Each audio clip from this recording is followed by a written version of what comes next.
Hello and welcome to another Witcher lore video. Imagine being hired to fight a walking slab of stone with fists the size of barrels and a heart of obsidian. That, my friends, is Golem. Today we are delving into the lore of the Golem, one of the most frustrating yet fascinating creatures in the Witcher universe. And then we'll discuss its roots in mythology. So let's begin. Golems are unique from other monsters in a sense that they are not alive, at least not in a traditional way. Golems are just slabs of stone brought to life by magic, kinda like robots.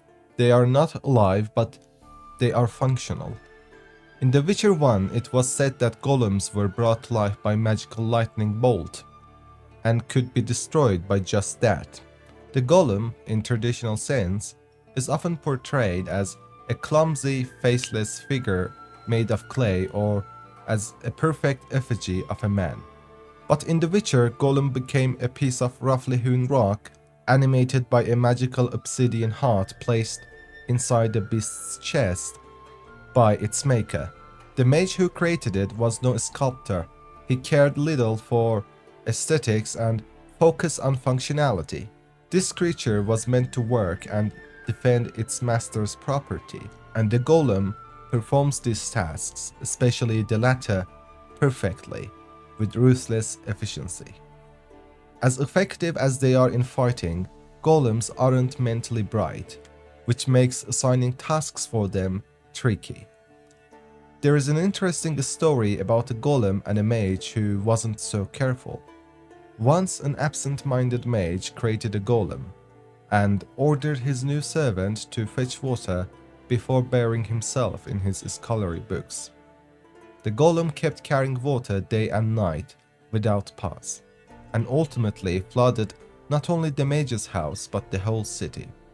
However, as I said, what they lack in intelligence department, they make up for in fighting. They have a good set of skills and variety of attacks combined with their stone armor, which makes them a nightmare to fight. However, because of the fact that they are brought to life by magic, mages and sorceresses can defeat them with more ease. The characteristics of golems make them superior to the most of other monsters in the Witcher universe, who are made of flesh and bone. Not only they can't defeat a golem, they wouldn't even be able to make a scratch. Also, golems being made of rock will not tire at all, and are able to fight till the end of the world without a drop of sweat. Golem's passive skill, stone armor, allows him to get into the battle, and he gets more armor and magical resistance the longer he stays in a battle. But it does not end there. Golem has far more interesting skills, including summoning gargoyles. Golems can summon gargoyles which lands on the ground, causing damage to all within its radius and slows them down. The creature starts to follow the closest enemy, only to explode when it reaches him, or after a few seconds, dealing even more damage. A stone pillar. The skill is perfect for controlling opponents' moves. The golem strikes the ground with all its might, causing a small tectonic rift that travels in the pointed direction, pushing enemies to the side. At the end of the rift, a stone pillar erects from the ground, dealing extra damage and further moving enemies to the side. And finally, contravention. Golem's special skill needs to be used carefully. It's very easy to perform, but choosing the right moment is the greatest challenge. When used, the golem explodes into pieces, which start to rotate really fast, drawing all the enemies in the vicinity to the center.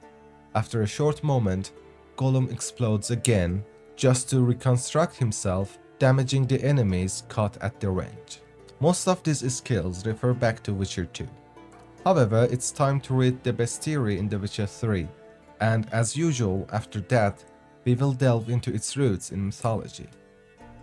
If we want us to break through this wall, we're going to need 20 sappers, 7 mules, and 100 weight of saltpeter, or 1 golem. Vilmer Brass, foreman at Mount Carbon. Golems are mindless matter brought to life by a spell. They obey their creator's orders without question, Their boundless strength, ability to withstand pain, endless patience, and the fact that they need not one jot of food or drink makes them the best servants or guards anyone could ask for. Once provoked, they will not tire of battle until they have either crushed their opponent or themselves crumbled to dust. Defeating a golem is extraordinarily difficult. For obvious reasons, it does not bleed, it feels no fear or mercy, and it is invulnerable to fire and poison. What's more, a golem's body is as hard as the rock it is sometimes heft out of, so even a silver blade will barely wound it. The monster's only weakness is acid. A blade covered in acrid oil can thus increase one's chances for victory. Golems use no weapons, for they have no need. Their fists, weighing over 100 pounds each, can crush solid granite with one hit. A blow from a golem should thus be avoided at all costs. There is no shield that can stop it, nor sword that can parry it. That is no easy task, for these creatures are able to move with surprising speed. Luckily, their enormous mass means they are not very agile. Once a golem begins a charge, it cannot stop quickly, a fact experienced witches use to their advantage. In Jewish folklore, golem is created entirely from inanimate matter, usually a clay or mud. And the first example of that dates back to Adam. He was a golem for the first 12 hours of his existence, indicating that he was a body without a soul. Some believe this legend regarding the creation of golem is merely symbolic in nature and may refer to the person's spiritual awakening. There are several ways given to bring the golem to life. One way, for example, is if its creator were to walk or dance around it while saying a combination of letters from Hebrew alphabet and the secret name of God. In another version, the letters Aleph, Mem, and Tau, meaning truth, are required to be written on the golem's forehead in order to give it life. A third way of bringing golem to life is to write the name of God on a parchment and stick it into golem's arms or mouth. One of the most famous golem stories is about Rabbi Judah, a Jewish mystic and philosopher. This rabbi is believed to have lived at the end of 16th century in Prague, which was then a part of Holy Roman Empire. At this time, the empire was ruled by Radolf II. Although Radolf was an enlightened emperor, the Jews of Prague were subjected to anti-Semitic attacks.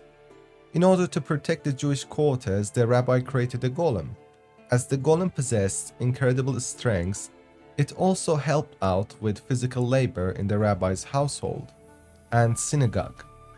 Additionally, the golem was given a special necklace made of deer skin decorated with mystic signs. This necklace made the golem invisible. Another version of the story states that a Jewish-hating priest tried to incite the Christians of Prague against the Jews near the Easter during the spring of 50 AD.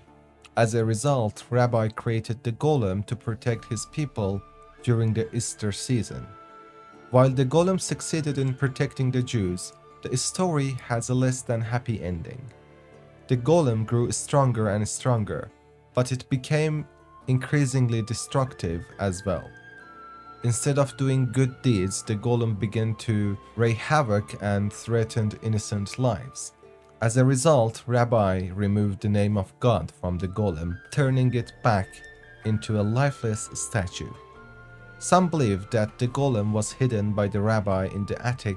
In addition, the entrance to the attic was forbidden for centuries and the stairs to the area were removed. When the synagogue was finally explored hundreds of years later, there was no trace of anything resembling a golem. In most stories, golems are described as male in appearance and were made to help save Jewish people, even if there was an unfortunate end to the story. However, there are few notable legends about female golems as well. A rabbi named Horowitz, if I'm pronouncing it correctly, is said to have allegedly created a beautifully silent golem for him to have sex with. This was not as common as the stories about female golems being created as maidservants that would cook and clean. Thank you for watching this video. If you liked it, please leave a like and subscribe, as that greatly helps the channel grow, and ring that notification bell for more Witcher lore videos to come. And until then, take care.